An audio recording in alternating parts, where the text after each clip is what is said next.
Bismillahirrahmanirrahim. Assalamualaikum warahmatullahi wabarakatuh. Alhamdulillahi rabbil alamin. Wa bihi nasta'in ala umuri dunya waddin. Wassalatu wassalamu ala asyrafil anbiya'i wal mursalin. Wa imamil muttaqin habibina wa rasulina Muhammadin wa ala alihi wa sahbihi ajma'in. Rabbi shrah li sadri wa yassir li amri wa hlul 'uqdatam min lisani yafqahu qawli. Para jemaah yang dirahmati Allah, sekali lagi kita bertemu dalam majelis ilmu pada pagi ini, meneruskan huraian doa yang sering kita baca,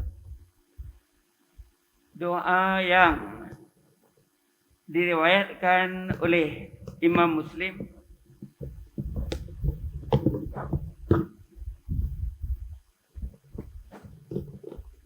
Allahumma inni as'alukal huda wat tuqa wal afafa wal ghina. Ya Allah, aku bermohon kepadamu hidayah, ketakwaan, suci daripada dosa, dan hanya mengharapkan al-ghina, kekayaan, tidak mengharapkan melainkan kepada Allah Subhanahu wa ta'ala. Kalimat al-huda telah kita jelaskan. Hari ini kita menyambung dengan at-tuqa ataupun ketakwaan. Tuqa berasal dari perkataan waqa, bahasa Arab.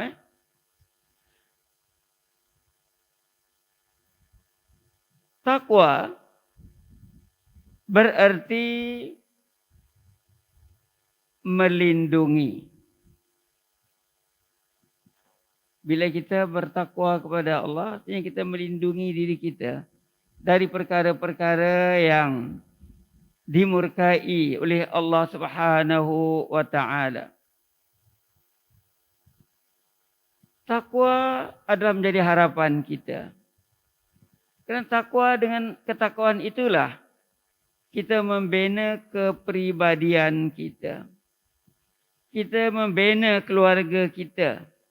Dan kita membina masyarakat kita. Artinya peranan takwa itu begitu besar. Bukan saja pada diri kita, malah pada mereka yang berada di sekitar kita. Walaupun kelihatan Islam itu sebagai satu agama yang membentuk pribadi, tetapi pribadi itu adalah sebahagian daripada keluarga. Dan keluarga itu adalah sebahagian daripada masyarakat. Kita tidak boleh dipisah. Kita tak boleh dikecai-kecaikan. Allah Subhanahu wa ta'ala mengingatkan kita, a'udzubillahi minasyaitonirrajim. Innamal mu'minuna ikhwah. Sungguhnya orang-orang yang beriman itu adalah bersaudara. Itu di kalangan orang yang beriman. Apatah lagi dalam kehidupan kita berkeluarga. Dan itulah takwa diharapkan sentiasa ada pada diri kita. Dan takwa itu hendaklah sentiasa kita pertingkatkan kualitinya. Pentingnya ketakwaan ini, kita yang melaksanakan salat Jumaat, imam atau khatib akan mengingatkan kita supaya bertakwa kepada Allah. Dalam khutbah pertama ada, dalam khutbah kedua ada. Dan nasihatkan tentang takwa ini merupakan rukun khutbah. Kalau rukun khutbah itu tak sempurna, maka salatnya juga tidak sempurna. Dia punya kaitan di antara khutbah dengan salat Jumaat. Jadi kerana kepentingan takwa ini kita diingatkan. Jadi bila kita diingatkan setiap Jumaat. Tapi sekarang kita tak boleh pergi Jumaat atau Minggu kan Yang penting kita diingatkan supaya bertakwa. Jadi kita perlu menilai diri kita. Adakah ketakwaan kita semakin meningkat? Adakah ketakwaan kita mendatar? Adakah ketakwaan kita makin menurun? Kalau boleh, biarlah ketakwaan kita makin meningkat. Dan setiap kita tak tahu bila kita akan balik kepada Allah Subhanahu Wa Taala. Anytime, bila masa kita boleh dipanggil balik oleh Allah Subhanahu Wa Taala.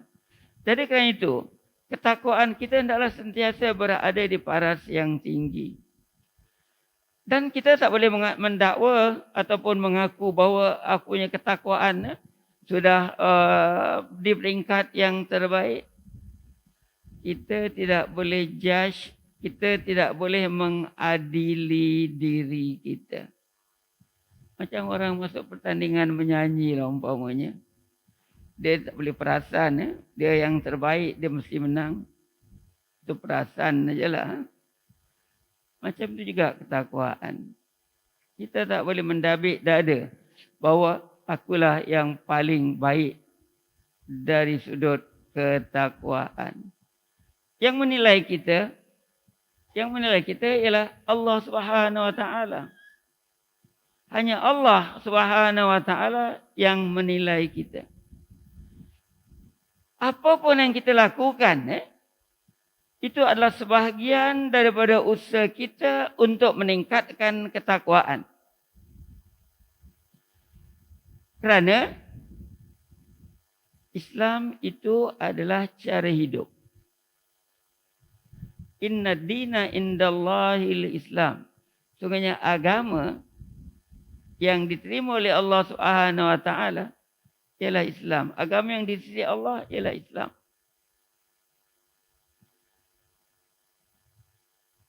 Kerana Islam merupakan cara hidup.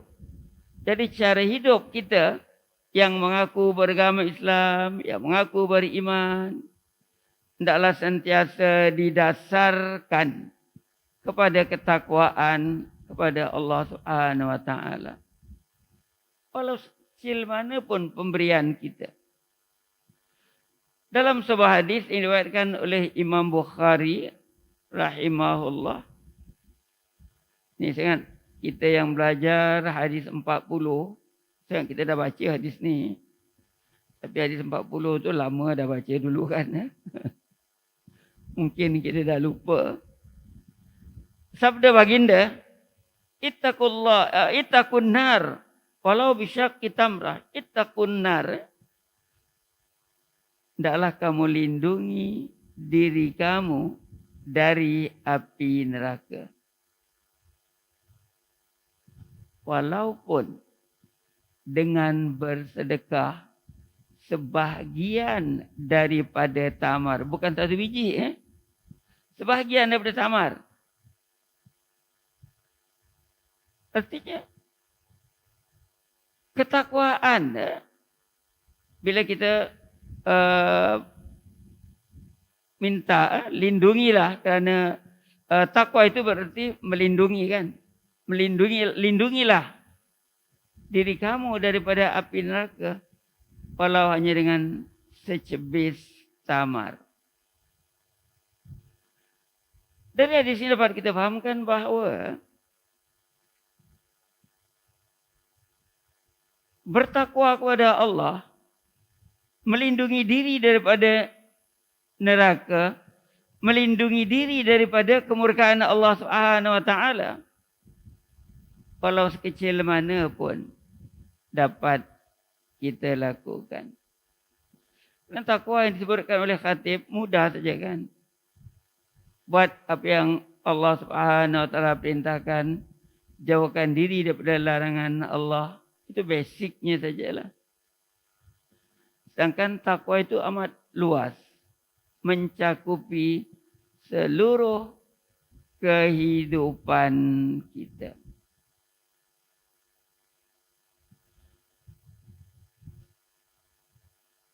Untuk kita memahami lebih luas lagi tentang takwa ini. Dalam surah Tahrim ayat 6, Allah Subhanahu wa taala berfirman, A'udzu billahi minasyaitonir rajim. Ya ayyuhalladzina amanu qu anfusakum wa ahlikum nara. Wahai sekalian orang-orang yang beriman, peliharalah, lindungilah diri kamu dan anggota keluarga kamu daripada menjadi bahan api neraka.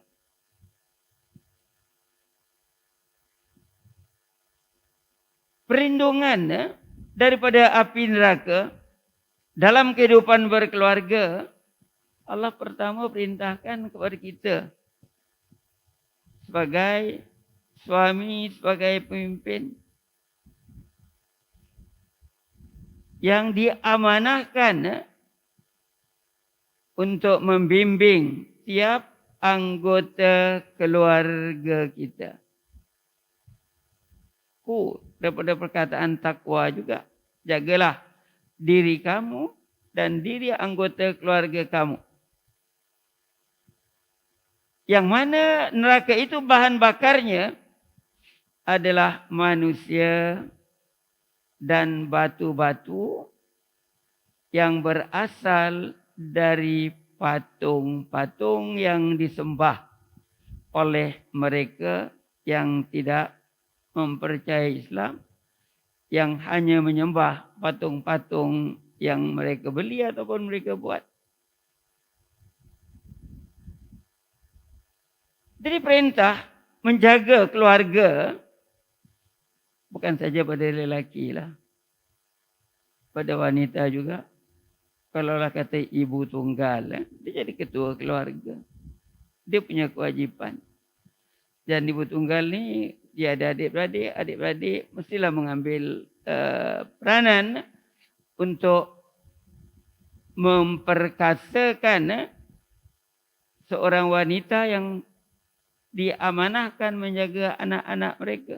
Atau kalau masih ada bapa, bapa juga mesti memainkan peranan supaya dapat menjaga cucu-cucu mereka. Di takwa luas dalam kehidupan kita. Kalau kita perhatikan bahawa dalam sengat surah Al-Hasyr, nama ada antara kita yang menghafaznya. Ayatnya mudah. A'udzubillahi minasyaitonirrajim. Ya ayyuhalladzina amanu taqullah. Wahai orang beriman, hendaklah kamu bertakwa kepada Allah. Wal tanzur nafsum ma qaddamat lighad. Dan setiap diri hendaklah melihat apa yang disediakan untuk hari esok. Apakah persiapan untuk hari kiamat? Maksudnya hari dia bertemu dengan Allah Subhanahu wa taala. Dan Allah ingatkan lagi, wattaqullah. Dan hendaklah kau bertakwa kepada Allah. Innallaha khabirum bima ta'malun. Sungguhnya Allah itu Maha mengetahui dengan apa yang kamu lakukan. Dalam tafsir Al-Jalalain, bila menerangkan, ya ayyuhalladzina amanu, wahai orang yang beriman, Bila sebut orang yang beriman, artinya orang yang percayakan Allah. Orang yang percayakan Rasul. Orang yang percayakan dengan rukun-rukun iman yang lain. Percayakan Allah bukan setakat percaya. Percaya kepada Allah, melaksanakan segala apa yang tadi diperintahkan oleh Allah Subhanahu wa taala. Karena al-imanu billah melibatkan hati, lisan dan anggota. Kalau seorang itu beriman, tetapi tidak melibatkan tiga-tiga perkara ini, keimanannya dipersoalkan. Keimanan disertakan dengan tanggung jawab. Sama juga dalam kehidupan berkeluarga. Kalau suami itu bercakap dengan istrinya, I love you. Kaulah satu-satunya wanita yang mengisi hatiku. Konon-konon lah. Kita dah tua-tua tak cakap macam tu lagi lah. Waktu muda-muda agaknya pun. Tetapi tidak menghiraukan apa yang berlaku dalam rumah tangga. Tidak melaksanakan amanah dan tanggungjawab. Ini adalah manusia yang pura-pura. Kita tak hendak dianggap sebagai hipokrit. Atau dalam satu keadaan kita nampak sungguh-sungguh beriman. Tapi dalam satu keadaan lain, iman itu terlepas daripada kita. Itu pun bahaya kepada kita. So itu beriman. Ayat ini tujukan kepada mereka yang beriman. Supaya bertakwa kepada Allah.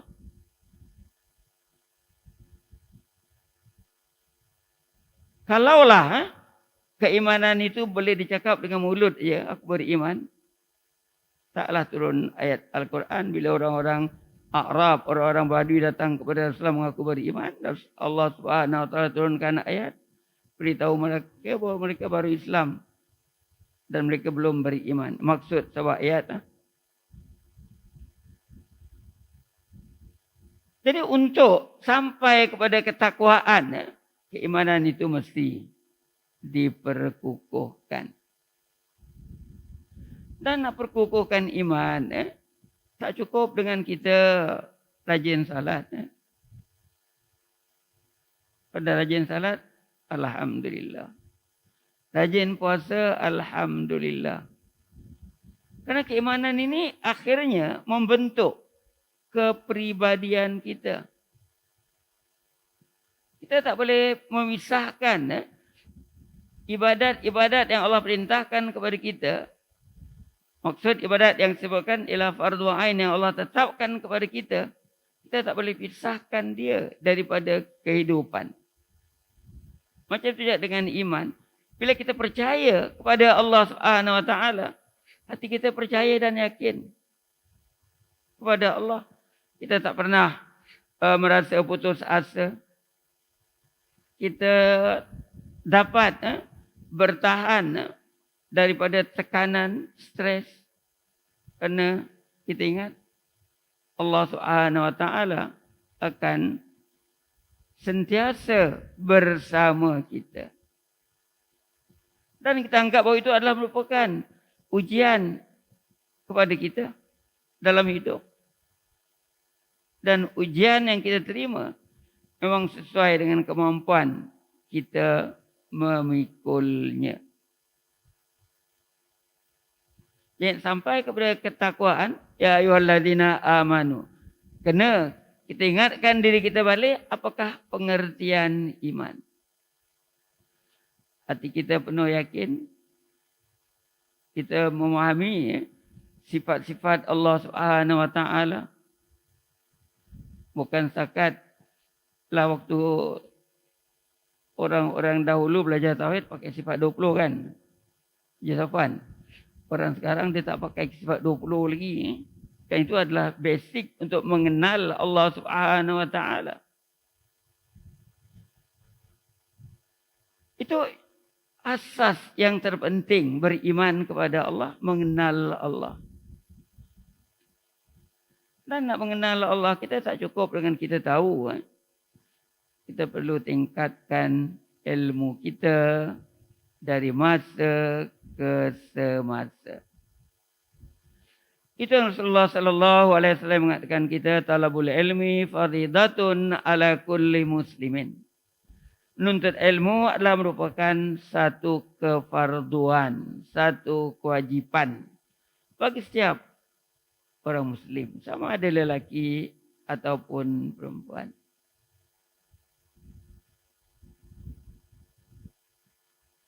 Kalau kita minta Allahumma inni as'akal huda wa tuqa, minta ketakwaan. Tapi keimanan kita tak kuatkan.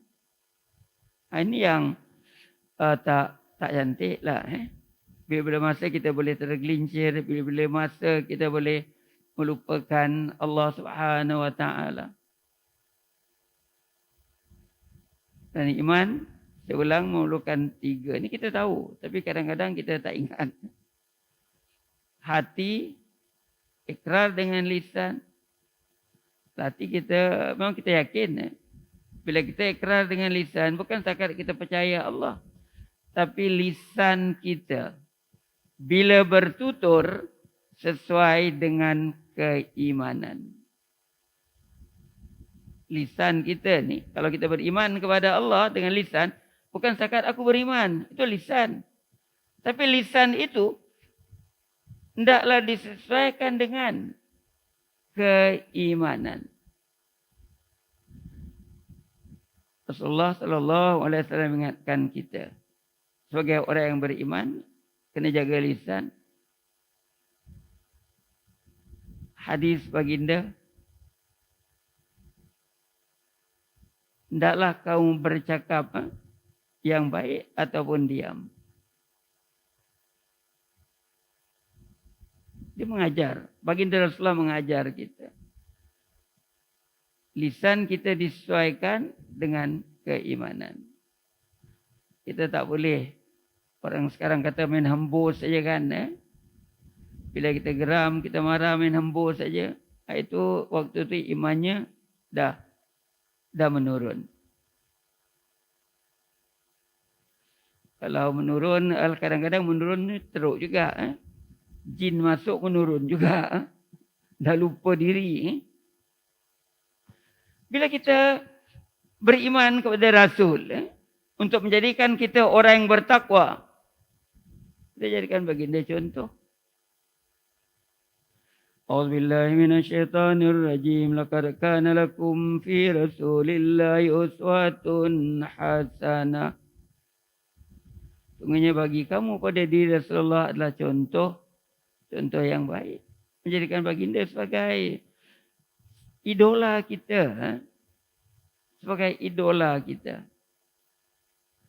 Kalau orang-orang zaman-zaman dahululah tahun 80-an, bila minat kepada Elvis Presley ke Cliff Richard ke, jambul bukan main. Bell bottom lah kan. Itu kerana itu idola dia. Jadi bila kita menjadikan Rasulullah sebagai idola kita, maka hendaklah sifat-sifat baginda ada pada kita. Ini dapat membantu kita menjadi orang yang bertakwa. Wajib kita ketahui 4 sifat yang ada pada Rasul kan. Siddiq, amanah, tabligh, fatanah. Rasulullah sentiasa bercakap benar. Rasulullah sentiasa jujur. Rasulullah adalah orang yang amanah. Rasulullah menyampaikan.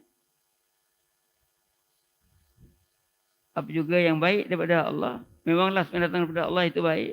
Rasulullah akan menyampaikan.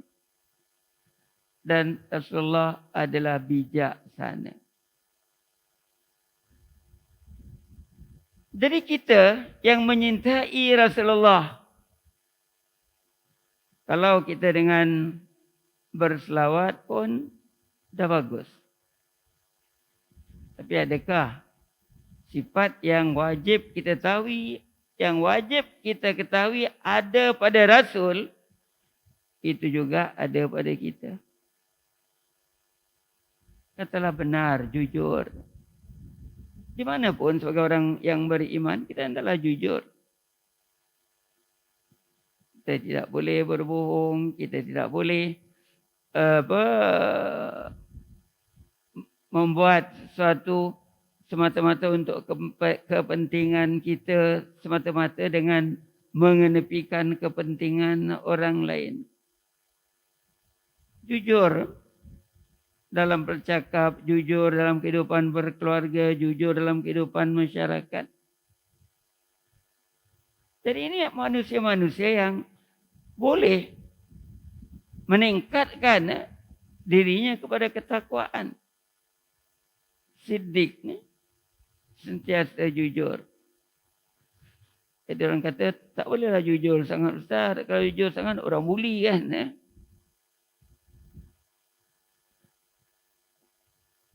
Kadang-kadang orang marahkan, kau ni apalah lurus bendul.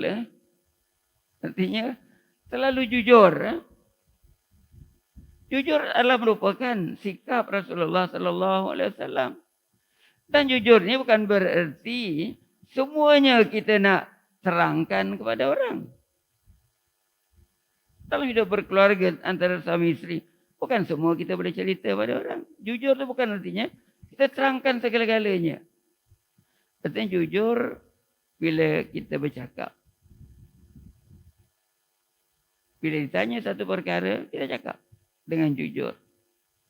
Yang tidak, kita lari daripada usaha kita mendapat keredaan Allah Subhanahu Wa Taala. Kalau kita jujur dalam pekerjaan, kalau kita sebagai orang yang makan gaji, kita akan disukai oleh majikan. Kalau jujur dalam kehidupan berkeluarga, rumah kita akan mantap.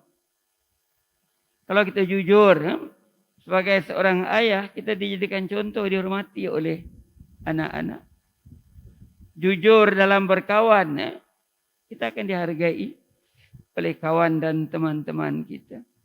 Itu sifat Rasulullah sallallahu alaihi wasallam. Kalau kita tak tahu, kita kata tak tahu. Kalau kita tak tahu, kita kata kita tahu. Kita tak jujur. Adakah kita malu kalau kita tak tahu? Dengan kita tutup dengan kata-kata yang konon-kononnya kita tahu. Siddiq. Kemudian amanah. Apa juga yang ditanggungjawabkan kepada kita? Kita sifat amanah. Kerana alamat orang munafik 3. Antaranya ialah amanah kan. Melaksanakan siap yang dipertanggungjawabkan kepadanya. Sebab itu Rasulullah sallallahu alaihi wasallam ingatkan dalam sebuah hadisnya, jika satu urusan diberikan kepada orang yang bukan ahlinya, maka tunggulah saat kehancurannya. Jadi kalau kita diamanahkan, saya contohkan sebagai suami banyak amanah, sebagai isteri banyak amanah. Kalau diserahkan kepada yang tidak amanah, rumah tangga itu akan rosak. Dalam satu pekerjaan, diserahkan kepada mereka yang tak mahir, maka akan rosak. Jadi amanah adalah sesuatu yang perlu ada pada kita untuk menjadi orang-orang yang bertakwa. Kalau tabligh, Rasulullah menyebutkan balighu anni walau ayah. Sampaikan daripadaku walau sepotong ayat. Tapi kita dalam hidup seharian, mungkin kita tak berkesanggupan. Bukan semua orang berkesanggupan. Tapi sekurang-kurangnya kita menghayati surah yang terpendek dalam Al-Quran. Surah Wal-Asr. Wa tawasau bil haqqi wa tawasau bis sabr. Hendaklah kamu saling mengingatkan, saling berwasiat tentang kebenaran dan tentang kesabaran. Artinya kita telah juga menyampaikan, mengingatkan orang. Dalam sebuah hadis Rasulullah mengingatkan, siapa yang melihat satu kemungkaran, satu kesalahan, hendaklah diubah dengan tangan. Kalau ada kemampuan, kalau ada kuasa. Kalau tak dapat diubah dengan tangan, dengan lidah kita menasihat. Dan kalau tidak boleh dengan lidah, takut. Takut agaknya kedudukannya, takut agaknya orang marah, menimbulkan kebencian pada orang. Maka hendaklah dengan hati sahaja. Dan itu adalah selemah-lemah iman. Kita tak sampai kepada peringkat ketakwaan kalau imannya lemah. Sedangkan kita diingatkan, qulil haqqa walau kana murran. Hendaklah engkau bercakap yang benar, mempertahankan kebenaran walaupun kebenaran itu pahit. Jadi ketakwaan bukan kita garanti dapat. Basic atau asas-asasnya perlu kita perkukuhkan. Kalau dalam rumah tangga suami isteri tak saling mengingatkan, itu juga akan jadi masalah. Sebab orang yang diingatkan ini, hendaklah diterima. Dia tak boleh tolak peringatan orang. Kalau peringatan itu betul, wajib diterima. Dia tak boleh ego dia mengatasi. Ego dia mengatasi akal sehingga menolak teguran, pandangan. Ini kadang-kadang berlaku dalam masyarakat. Dan bila beriman kepada Rasul, Rasul itu bijaksana. Kita juga hendaklah mempunyai kebijaksanaan seperti Rasul. InsyaAllah kita semua bijak. Kebijaksanaan berdasarkan kepada latar belakang kita, pelajaran kita. Yang penting, orang yang bijaksana menggunakan akal berpandukan kepada hidayah Allah Subhanahu wa taala. Itu orang bijak. Kalau dia berfikir tetapi tidak berlandaskan kepada hidayah Allah Subhanahu wa taala, maka dia tak bijak. Bukan bijak sana tu hanya lulus daripada universiti mesti bijak. Kerana pengalaman hidup kita tak diajar dekat universiti. Pengalaman hidup kita. Di universiti orang belajar teori. Kita di luar, kita menghadapi realiti. Jadi, beriman kepada Rasul, tentu kita tak boleh jadi Rasul lah. Tapi ciri-ciri, sifat-sifat Rasul diharapkan ada pada kita. Kerana ini membantu kita untuk mencapai ketakwaan ataupun meningkatkan ketakwaan. Itu banyak ayat-ayat yang Allah Subhanahu wa taala mulakan dengan ya ayyuhalladzina amanu, wahai orang beriman. Yang melibatkan 3 perkara yang disebutkan tadi. Lepas itu ittaqullah. Hendaklah engkau bertakwa kepada Allah. Hendaklah kau bertakwa kepada Allah. Makna yang lumrah kita fahami. Kita buat apa yang diperintah dan kita tinggalkan apa yang dilarang. Tapi kalau kita ikut definisi, definisi takwa yang diterangkan oleh Sayyidina Ali karramallahu wajhah. Dia kata at-taqwa al-khawfu minal jalil wal amalu bit tanzil wal qana'atu bil qalil wal isti'dad li yaumir rahil. 4 perkara. Orang yang bertakwa adalah orang yang takut kepada Allah Rabbul Jalil. Takut kepada Allah Subhanahu wa taala. Takut kepada Allah artinya kita semakin mendekatkan diri kita kepada Allah. Takut kepada Allah, kita takut akan kemurkaan Allah Subhanahu wa taala.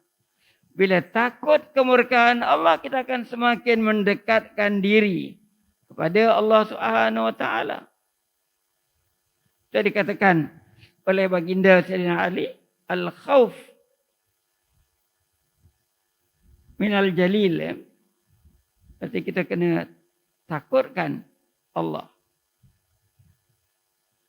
Kemudian wala amal bitanzil, dan kita melakukan apa yang diturunkan. Yang diturunkan itu apa? Al-Quran. Bila disebutkan beramal dengan apa yang diturunkan dengan Al-Quran, tentu kita tak dapat melaksanakan semuanya. Kita buat apa yang termampu. Cuma fokus kita bukan kepada fardu ain semata-mata. Kalau kita lihat balik nanti tengok surah Al-Hujurat. Surah Al-Hujurat. Bagaimana Allah Subhanahu wa taala mengatur kehidupan bermasyarakat. Jangan cari rahsia orang. Jangan mengumpat. Berbagai lagi dalam surah Al-Hujurat. Dan kalau kita mengamalkan Al-Quran, kalau nak mengamalkan Al-Quran, kita baca makna je, kita takkan jumpa lah.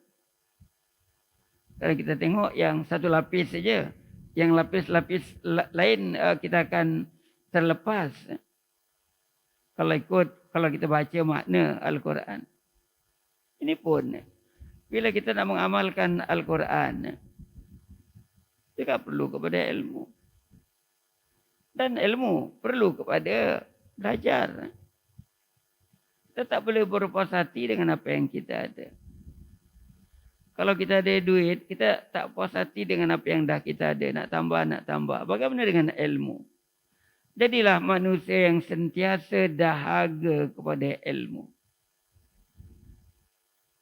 Kerana dahaga kepada keduniaan, macam minum air laut.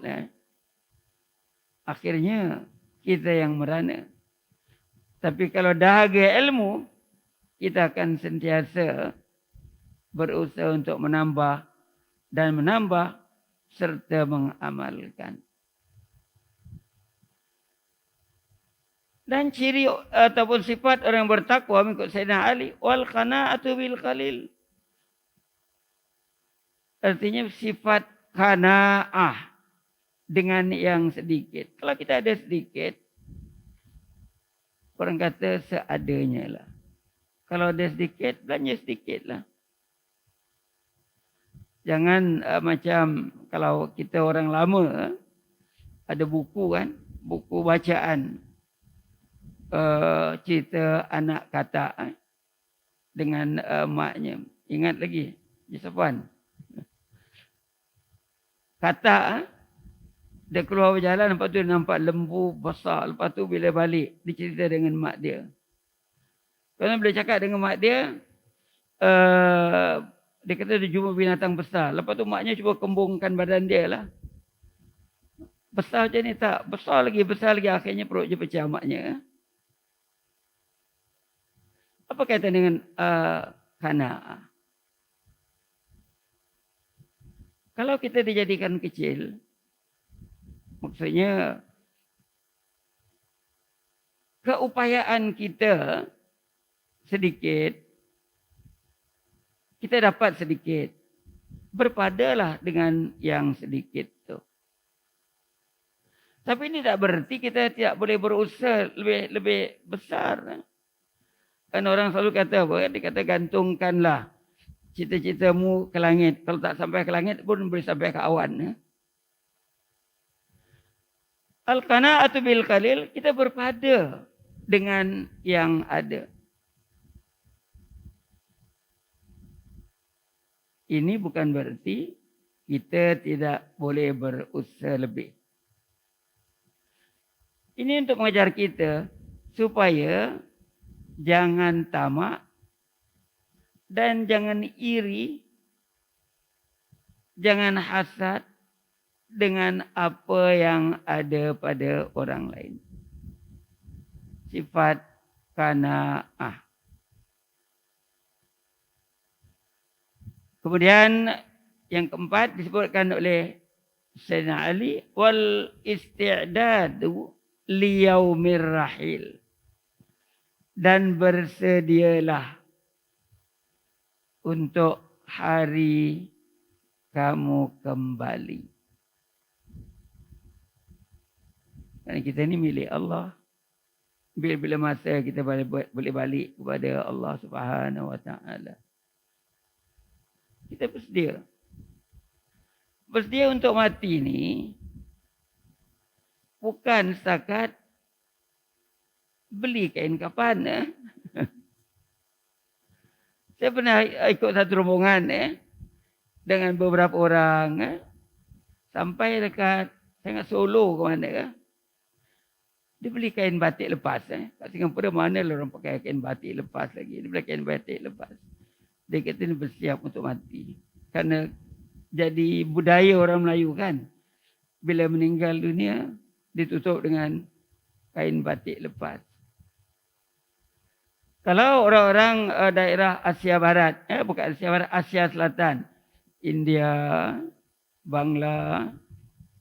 Bila pergi Mekah, dia akan beli kain putih, siram dengan air zam-zam, basuh dengan air zam-zam. Dia kata ni, bersiap. Kalau mati dikafankan dengan kain yang telah dibasuh dengan air zam-zam. Adakah itu persiapan? Kita tak perlu siap-siap lah dari soal lahir. Bila kita dah tak ada, yang hidup ni akan uruskan dengan kain apa pun. Dia akan uruskan. Al-isti'dadu liyaumir rahil, bersiap untuk hari kita kembali kepada Allah Subhanahu Wa Taala. Tu kalau dalam hidup keimanan kita terus meningkat, kita amalkan, kita cinta Rasul, melahirkan kecintaan dengan apa yang disebutkan tadi, mencontohi pergerakan baginda. Dan kita sentiasa bersifat qanaah. InsyaAllah itu adalah merupakan persiapan. Selalu kita diingatkan bila kita diusung ke kubur kan. 3 mengikuti kita, 1 yang dengan kita, iaitu amalan bersama kita. Yang keluarga balik, yang harta yang mengiringi kita pun akan balik. Dan kita selalu juga diingatkan ya, yang kita makan akan kita keluarkan besok. Kalau tak keluar kita tak sihat. Yang kita pakai akan lusuh. Yang kita amalkan ataupun amalan kita itu yang akan kekal bersama kita. Jadi mudah-mudahan yang kita bincangkan ini dapat mengingatkan kita tentang makna takwa yang bererti melindungi dan menjaga. Kemudian kita kaitkan dengan surah Al-Hasyr ayat 18, itu pun baru sebahagian. Dan pengertian takwa mengikut Sayyidina Ali karramallahu wajhah. Sebab bila sebut ya ayyuhalladzina amanu taqullah. Bila kita kata takwa, apa kata Sayyidina Ali? InsyaAllah kita akan sambung lagi uraian at-tuqa ataupun takwa pada kesempatan yang akan datang. Mudah-mudahan setiap masa yang berlalu, setiap detik yang dikurniakan Allah Subhanahu Wa Taala kepada kita, kita berusaha untuk menjadikan diri kita orang-orang yang bertakwa. Dan kita akhiri majlis kita dengan bacaan tasbih kafarah. Bismillahirrahmanirrahim. Subhanakallahumma bihamdik asyhadu an la ilaha illa anta astaghfiruka wa atubu ilaik. Bismillahirrahmanirrahim. Wal 'asr innal insana lafi khusr illa alladhina amanu wa 'amilus solihat wa tawassaw bil haqq wa tawassaw bis sabr. Sadaqallahul azim.